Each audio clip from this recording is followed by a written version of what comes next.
Las 18 minutos de la noche. Hace ahora 45 años se constituyó el sindicato Comisiones Obreras en nuestra comunidad, 5 días antes de que se creara la preautonomía de Castilla y León. Hablamos del año 1978. Fíjense, entonces se llamaba Comisiones Obreras Castilla la Vieja y aún se conserva el manuscrito de puño y letra de Antonio Gutiérrez, el principal artífice además de este proceso, que terminó de redactarlo sentado en las escaleras de la sede de este sindicato en Valladolid, que sigue siendo la misma sede.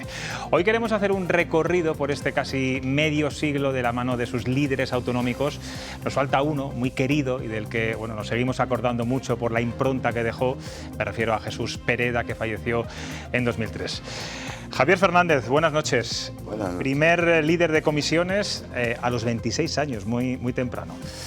Muy pronto, ¿no? Muy joven. Bueno, todo el mundo era joven, ¿no? Es decir, era una época en que había unas generaciones de la guerra civil, gente mayor, había unas generaciones intermedias que habían pasado muy mal, claro, muchos reprimidos, otros escondidos, otros con miedo. Y digamos que hubo una juventud en aquel momento que por inconsciencia posiblemente, ¿no?, de la propia juventud, nos lanzamos y se lanzaron a pelear, ¿no? Y claro, cuando esos años 70, pues casi toda la gente activista en la universidad, en las fábricas, era gente muy joven, ¿no? Bueno, siguen trabajando y siguen peleando, ¿eh?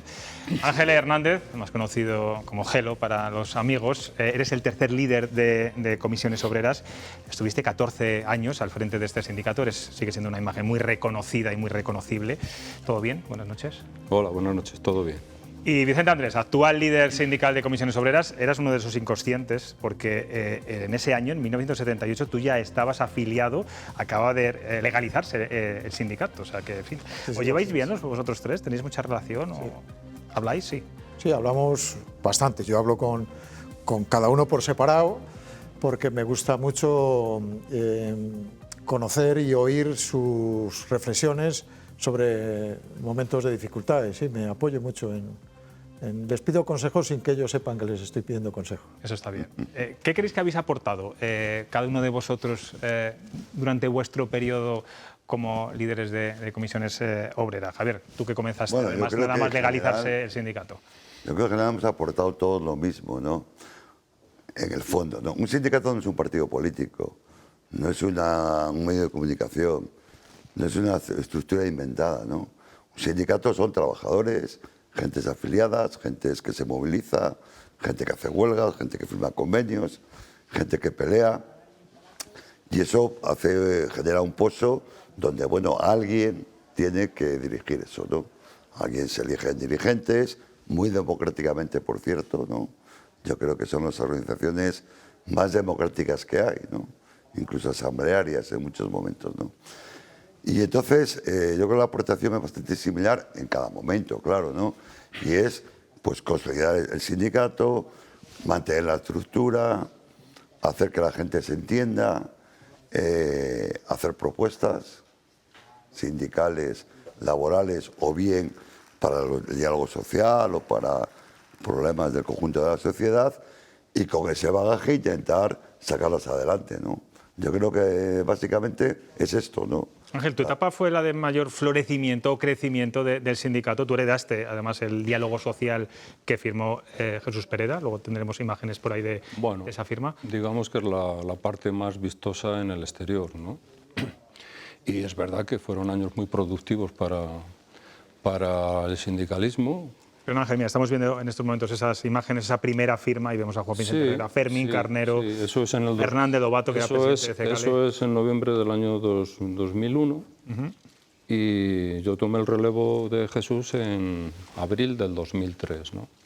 Entonces, prácticamente, el periodo de estos 14 años y pico que he estado al frente de Comisiones Obreras de Castilla y León ha coincidido con toda la parte mollar de este gran convenio colectivo para la sociedad castellano-leonesa que ha sido el diálogo social, ¿no? Y entonces eso ha sido, digamos, una parte muy vistosa.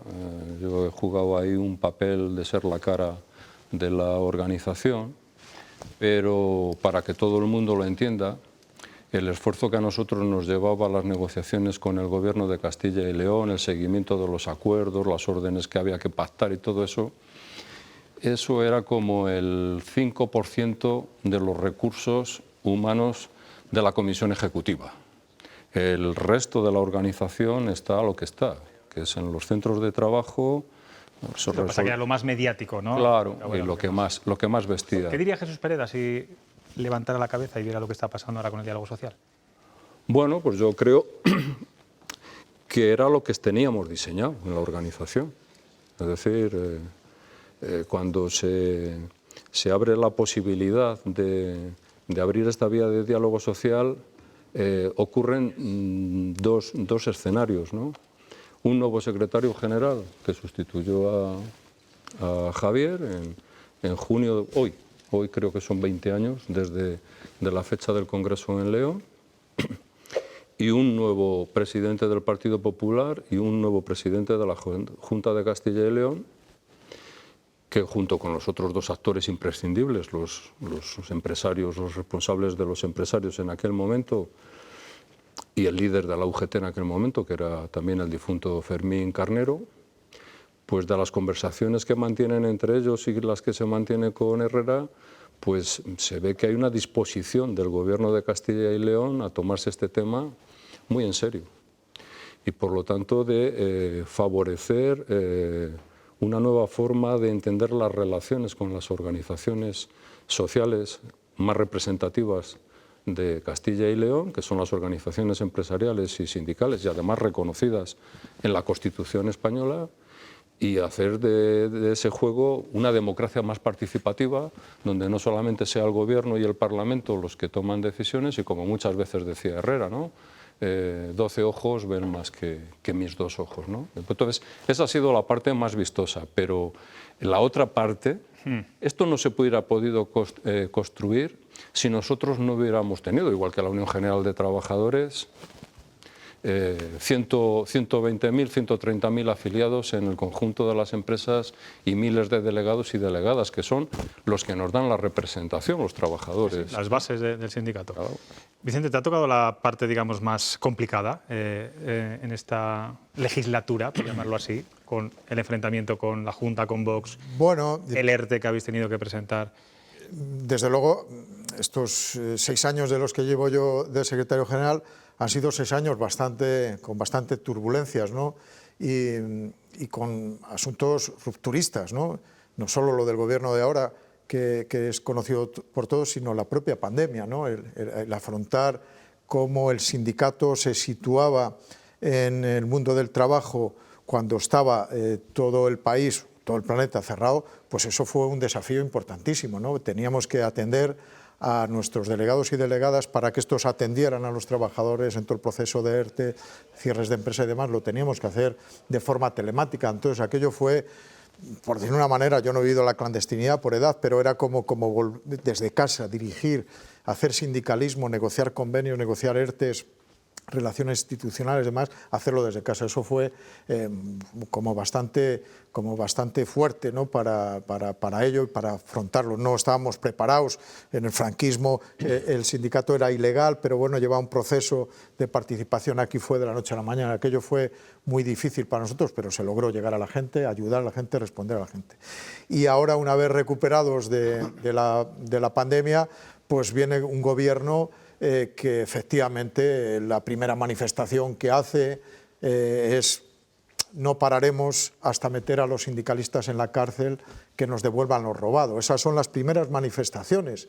No hay posición del sindicato, de los sindicatos respecto a ellos, sino ellos hacen unas manifestaciones de ese tipo, lo cual sitúa al sindicato, al sindicalismo a la defensiva, porque ves que un gobierno viene contra ti y eso supone que te tienes que recolocar y preparar la organización para defenderte, ¿no?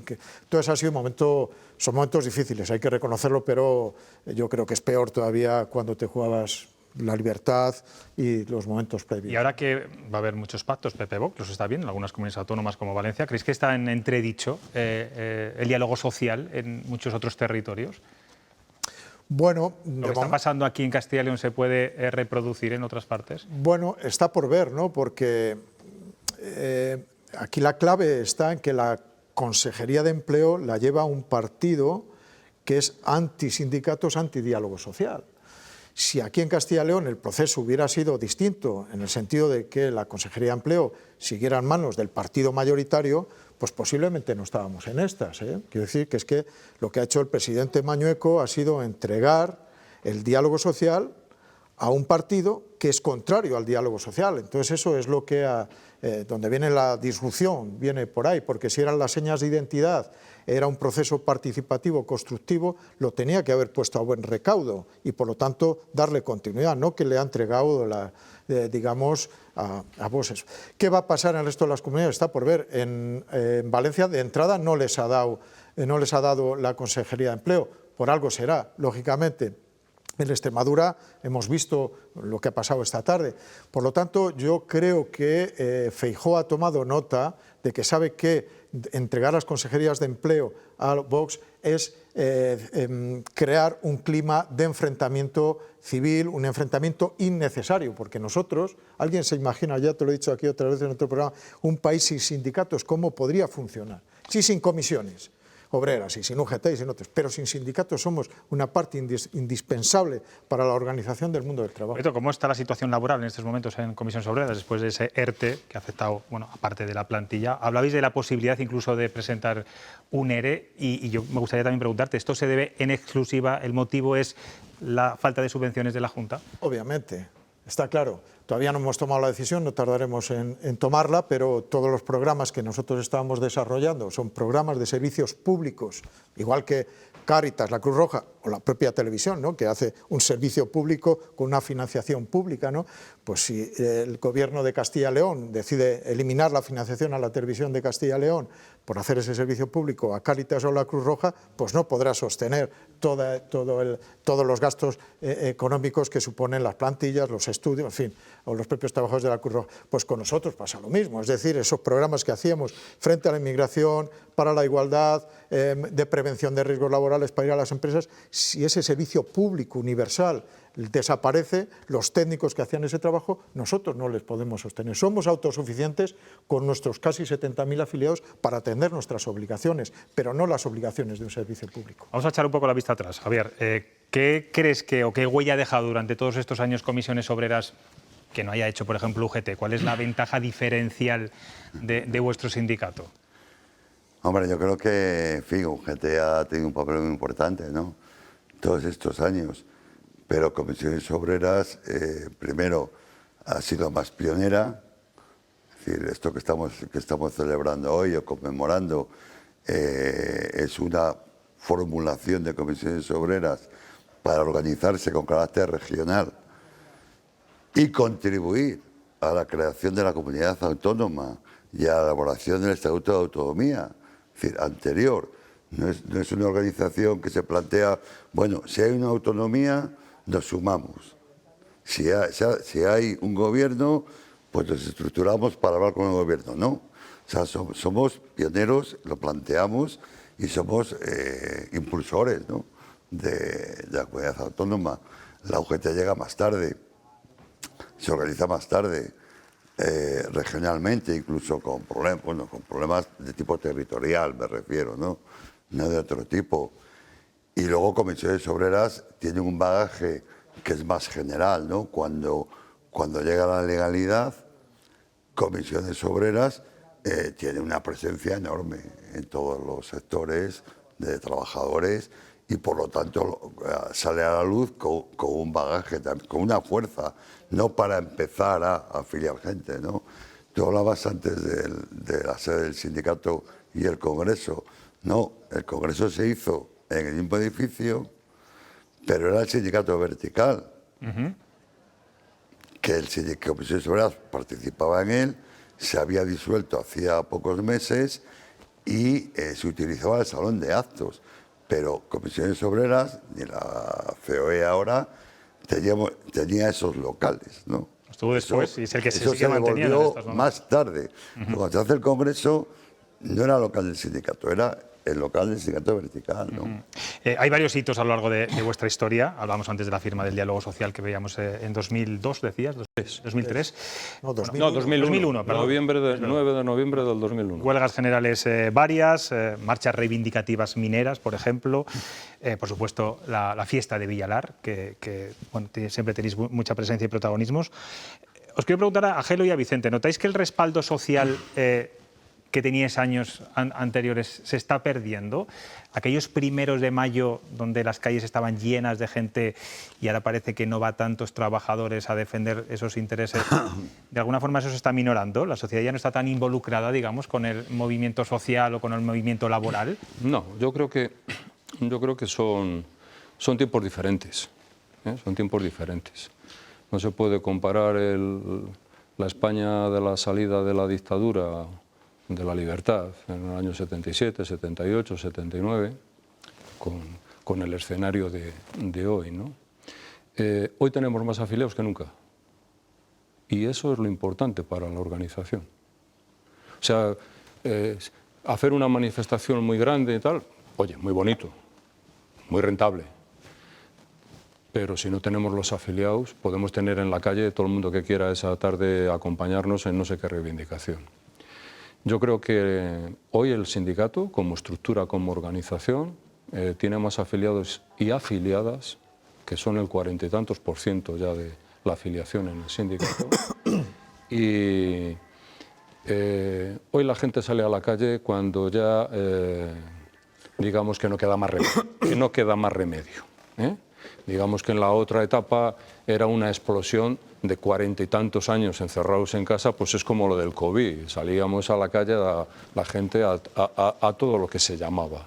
Hoy la gente es mucho más selectiva, tenemos otras formas de vivir, nos hemos a lo mejor también acomodado demasiado, pero en lo importante, la estructura del sindicato hoy está más sana que nunca. Vicente, ¿coincides con Ángel? ¿Cuesta sacar a la gente a la calle? Bueno, por ejemplo, estas manifestaciones que hemos hecho el 1 de mayo han sido manifestaciones importantes, ¿no? Evidentemente no son manifestaciones como las que se hicieron de la guerra, contra el golpe de Estado, son manifestaciones con un nivel de participación también relativo, pero yo creo que son manifestaciones potentes. Pero las cosas no solo se miden en relación a las manifestaciones, que insisto que hay otro modo de respaldar las reivindicaciones a los sindicatos, y está en las propias, la afiliación, como ha dicho Gelo, que estamos en momentos récord, nunca habíamos tenido tantos afiliados y afiliadas como tenemos ahora, eso es significativo. Si hubiera una crisis sobre la credibilidad de los sindicatos, lo primero que se resiente es la afiliación, y estamos en récord, insisto, ¿no? Después de 45 años. Pero en representantes en las empresas también estamos en posiciones récord, tenemos, creo que son 6.200 y pico delegados, nunca habíamos alcanzado esa cifra. En este caso, Comisiones Obreras lidera con cierta ventaja de 4,5 puntos al segundo sindicato, y tenemos el 37%, o sea, que donde se mide es ahí. ¿Qué es lo que para el sindicalismo, y antes lo decían, se hace en las empresas? En todas las empresas, no digo que se haga de forma silenciosa, pero no sale a los medios de comunicación, porque entonces, en fin, no habría medios de comunicación para tanta información. Está claro. Entonces, lo que sale es lo que quizá nosotros, los dirigentes ya más públicos, pues manifestamos, pero estamos en las empresas. 4.000 empresas estamos en Castilla y León, está creciendo. Hay un dato, déjame dar un dato. Sí. Los sindicatos tienen más afiliados, muchísimo más, claro, sin comparación, y más votos que la mayoría de partidos políticos. Dirigiéndose los partidos políticos al conjunto de la población y los sindicatos a una parte solo de la población. Es un dato real. Entonces, cuando se habla de afiliación sindical, que está creciendo y es muy importante, claro, ¿qué afiliación tienen los partidos políticos? Muchísima menos. Hablando de partidos políticos, Javier, os voy a hacer una pregunta y quiero que me contestéis de forma muy breve. ¿Tú pedías, perdona que te tutee, el voto para algún partido político públicamente en tu etapa? Bueno, hubo etapas que sí, claro, que pedíamos el partido. Generalmente nosotros pedimos el voto para la izquierda, siempre lo hemos pedido. Y yo creo que siempre lo hemos pedido. Y en aquella época también, en Comisiones Obreras, había gente que se presentaba incluso por varios partidos políticos, ¿no? ¿En tu caso, Ángel? Igual. También.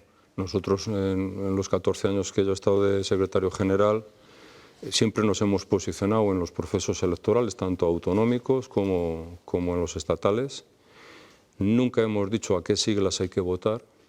Sí que hemos dicho a la gente qué cosas son las que hay que apoyar electoralmente, que son las que tienen un sentido y una correlación con las reivindicaciones. O sea, no decíais pido a mis afiliados que voten a un partido en concreto, sino a políticas que se sobreentendían. A las políticas que a buen entendedor... y en tu caso, Vicente, ¿vas a pedir el voto en estas generales para un partido concreto? Lo que decimos, teniendo en cuenta que la izquierda ahora está un poco dividida o bastante. Claro, lo que va en la misma línea, porque el sindicato es un sindicato absolutamente independiente, que no equidistante con la política, pero hay que tener en cuenta quién en estos momentos pues, nos ha garantizado un acuerdo de pensiones y garantizadas las pensiones de futuro. Entonces queremos que la gente sepa que el acuerdo de pensiones es importante, que el salario mínimo interprofesional ha subido de forma importante y no se ha creado una crisis, como decían los agoreros, que subir el salario mínimo restaba el empleo, o la reforma laboral que ha supuesto, digamos, estás hablando más empleo. De políticas del gobierno, del Ministerio de Trabajo, de Yolanda del Díaz. Gobierno de España. No sé si va por ahí la cosa. No, el acuerdo de pensiones no es del Ministerio de Trabajo, es de otro ministerio, Seguridad Social. Son cosas que han favorecido a los trabajadores. Está claro en estos momentos cómo se ha afrontado la crisis con los ERTES, con dinero público, y no se ha ido la gente a la calle. 3,5 millones de empleos se han salvado, las empresas han tenido créditos ICO importantes. Entonces hemos afrontado una crisis que nada tiene que ver con la del 2008, que fueron con la austeridad, que fue mucha gente, y los recortes, fue mucha gente a la calle. Entonces está claro que no es lo mismo para los trabajadores una cosa que para otra. Para los ricos o para el mundo empresarial no harán el mismo análisis. En cualquier caso, es una recomendación que hace la dirección del sindicato, y la afiliación, lógicamente, luego hará lo que estime oportuno, pero nosotros creemos que hay que orientar el voto a aquellos que representan mejor los intereses de los trabajadores y las trabajadoras. Tengo aquí a 3 analistas que también nos van a hacer alguna pregunta. Os voy a pedir brevedad en la contestación, también en la pregunta, y si puede ser dirigida a uno de ellos. Guillermo. Enhorabuena por ese efeméride. Vicente, yo quería preguntarle conocíamos hace un par de semanas los datos de empleo en Castilla y León, los que facilitaba el Ministerio de Trabajo, y en principio los titulares no eran malos. Creo que hablaban de 4.000 parados menos, hablaban de una senda continuada, pero sí señalaba esa difícil relación con Vox, a través del sindicato. Yo lo que quería preguntarle esto es si era un éxito conjunto o solo de la Junta de Castilla y León. ¿Te refieres a la creación de empleo? Sí. Eso, bueno, obviamente estamos ante una tendencia del país en general. Las economías autonómicas no tienen capacidad de generar empleo extra, además de las tendencias que hay a nivel nacional. En este país se está creciendo, hay un crecimiento económico importante, se está creando empleo, con empleo de calidad debido a la reforma laboral, debido a las inversiones, a los fondos europeos, y Castilla y León no es una isla en ese sentido, todo ese tsunami de crecimiento pilla a Castilla y León, pero no es ningún mérito de la Consejería de Empleo, más bien todo lo contrario, porque los planes de empleo pactados en el marco del diálogo social y que están en los tribunales no les ha cumplido, y ahí hay 3.000 empleos que tenían que ser contratados en los ayuntamientos pequeños que no se ha hecho. Ya sabes cómo son los políticos. Yo recuerdo a Luis Tudanca que decía que era gracias a las políticas del gobierno. En la Junta de Castilla y León dicen que son gracias a sus políticas. Bueno, estamos acostumbrados. Mira si Ángel como diciendo lo de siempre. Cuando caes al revés. Sí, también. Cuando caes al revés. La Junta dice que es culpa del gobierno, el gobierno dice que es... Esa es la diferencia entre el sindicalismo y la política. Laura. Buenas noches, muchas gracias, sobre todo, y enhorabuena por esa efeméride también, por esos 45 años. Detrás de esta imagen de trayectoria, de historia del Sindicato de Comisiones Obreras, hay mujeres, Gelo ha apuntado antes. Sí. Ese más de 40% de presencia de las mujeres, pero me gustaría saber si proyectásemos un poco el futuro del sindicato y junto a Vicente Andrés colocásemos otro taburete, si visualizan a una mujer al frente del sindicato y sobre todo si hay cantera femenina en el sindicato para ello. ¿Preguntas a mí o cualquier? Vamos, en este caso que soy el que está... A ti te toca. Hombre, vamos, según estabas hablando me vienen 8 o 10 nombres a la cabeza que podrían ocupar la cuarta silla aquí. Vamos, hay muchas mujeres con capacidad para poder dirigir el sindicato, sin lugar a dudas las hay.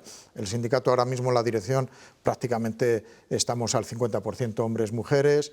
Las federaciones sectoriales, que tenemos 7 federaciones, 5 son dirigidas por mujeres. Las uniones provinciales 3 de 9. Estamos prácticamente equilibrados en el sindicato. Hay capacidad para el relevo de las mujeres, también de los hombres. Quiero decir, Que Vicente, faltan mujeres, ¿no? En líderes, organizaciones autonómicas, nacionales. Mira, no sé si hay algún problema ahí, algún tipo de impedimento. En territorios, yo te puedo decir, Andalucía es mujer, Galicia es mujer, País Valenciano, que han estado hoy, País Valenciano es mujer, Madrid es mujer, Extremadura es mujer. Luego en industria es mujer. La mayoría de los territorios ahora mismo son secretarias generales. Y las 3 federaciones del área pública también. Son mujeres también, sí. En fin. Yo hablaba bastante de Yolanda Díaz. Viene de Comisiones Obreras de Galicia. Sí. En Galicia también es mujer, lo he dicho. ¿Cuánto tiempo te queda, Vicente? Perdona que te lo pregunte así. Tenemos 3 mandatos, llevo 1 y medio. Veremos. Quedan 2 todavía por el medio hasta el siguiente congreso. Perdón, sí. una cosita muy breve. Ha mencionado Yolanda Díaz. ¿Sería Irene Montero una buena candidata ahora que ya está fuera de Unidas Podemos? No nos corresponde a nosotros eso. Nosotros con gobernar nuestra casa ya tenemos suficiente. Óscar. Muy buenas noches. Enhorabuena por este cumpleaños. Gracias. También a los 3 y un recuerdo a Pereda, es cierto, claro. 20 años ya, nada menos, de que se fue. Comentabas, Gelo, que había récord de afiliación, pero partimos de una cifra bajísima. En España la afiliación a los sindicatos no supera el 14 o el 15%, venimos de 30 años en los que se había tocado suelo en el año 2019. Tiene mérito remontar, pero ¿por qué en España hay tan baja afiliación de los trabajadores a los sindicatos? Tampoco es que en el resto del planeta la cosa sea espectacular, salvo en aquellos países que vienen de una tradición de afiliación obligatoria. En España, durante la dictadura, hubo afiliación obligatoria. Es el modelo. Entonces, el modelo español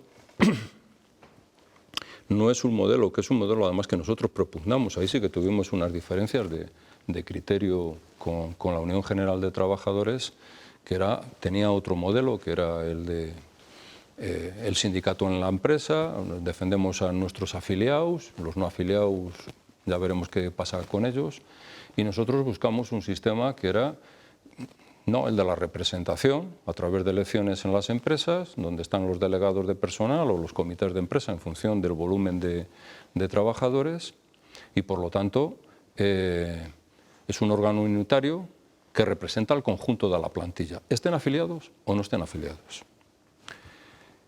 El propio papel que nos da la Constitución y la Ley de Libertad Orgánica de Libertad Sindical nos otorga una responsabilidad que es, por ejemplo, en la negociación colectiva, que es el mayor sentido que tiene una organización sindical, negociar las condiciones de trabajo de quien representa, ¿no? Y nosotros negociamos los convenios colectivos donde tenemos la representación porque nos lo han dado trabajo, y prácticamente somos UGT y comisiones obreras, negociamos el 90 y tantos % de los convenios colectivos de este país, les negociamos para todos los trabajadores, estén afiliados o no estén afiliados, y no cobramos un céntimo a los no afiliados. En otros países, a los no afiliados tienen que pagar el canon de la negociación colectiva. Por lo tanto, este modelo, que nos da una representación que nos otorga a los trabajadores, pero nos da un papel superior al que tendríamos que jugar, porque nuestra obligación sería únicamente con nuestros afiliados, quien paga manda.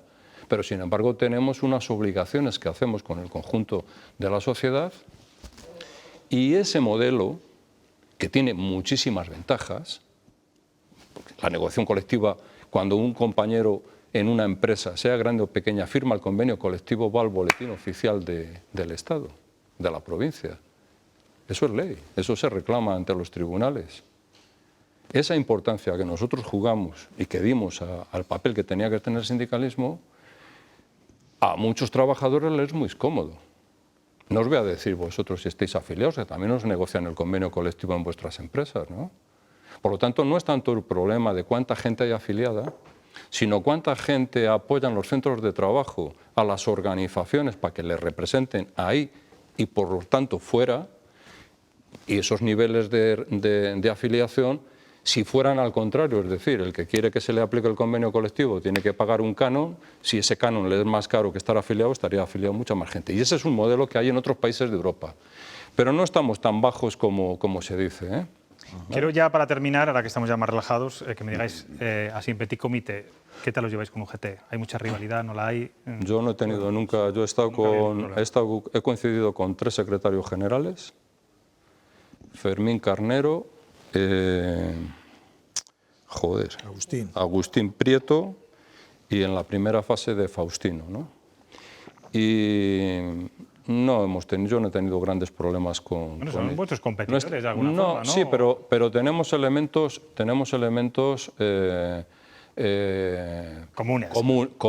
comunes, ¿no? Y al principio, seguramente en la etapa de Javier había más recelos, pero yo creo que hubo un detonante para la unidad de acción y para, no solamente de las organizaciones, sino también del tente entre los dirigentes, que fue la huelga general del 14 de diciembre, ¿no? A partir de ahí se ha construido, hemos sabido construir, En este caso también hay problemas, porque competimos en las empresas, claro, evidentemente. Claro. Pero cuando llega la hora de la verdad... Bueno, y es verdad que públicamente, lo que hablábamos antes, ahí estáis siempre juntos, en ruedas de prensa multitudes y de frentes comunes que tenéis, y ahí nunca es verdad que se ha visto grandes diferencias, ¿no? No sé si internamente las hay, seguro que sí. Eso sí que es un verdadero gobierno de coalición, porque nosotros somos el gobierno de los trabajadores y las trabajadoras. Es decir, nos vamos a las elecciones, nos votan a unos a otros y tenemos esa representación y les representamos ante las instituciones, ante las empresas, y es un gobierno de coalición. Y llevamos, como dice Gelo, fundamentalmente desde el 88 juntos, y pasa por distintos momentos, porque competimos en las empresas para a ver quiénes tienen más representación, pero a la vez actuamos juntos frente a las instituciones, no contra. Frente, digo, como contraparte. Entonces, bueno, hay una relación, con cierta tensión permanente, pero colaboramos bien. Bueno, que os miráis de reojo, digamos. Sí, vamos me permites una cosa, yo solo quiero hacer un pequeño, como estamos hablando de los 45 años, hacer ese homenaje a la gente, Javier, también Gelo, pero bueno, sobre todo Javier, que fue el primer secretario general, y muchos otros que construyeron el sindicato desde cero. Ellos salimos de la democracia, salimos de la dictadura, tuvieron que alquilar sedes, montar los muebles, montar las salas de reuniones, las nuevas tecnologías, que eran las máquinas de escribir, que eran la vietnamita para hacer octavillas, que era el teléfono, esas eran las tecnologías que usábamos, montaban los servicios jurídicos, había que hacer elecciones sindicales, atender los conflictos, todo eso era nuevo porque veníamos del sindicato vertical y montaron un sindicato de la nada, porque nosotros no teníamos historia, nacimos en el franquismo, y montaron un sindicato con unos cimientos muy robustos, de tal manera que hoy en día, como sindicato independiente y autónomo, somos una fuerza sindical real en 4.000 empresas, casi 100.000 votos en las elecciones, y se debe a esa gente que sin recursos, sin medios, montaron un sindicato en pleno transición y comienzo de la democracia. Por eso es un honor que estés aquí, Javier, también Ángel, Vicente.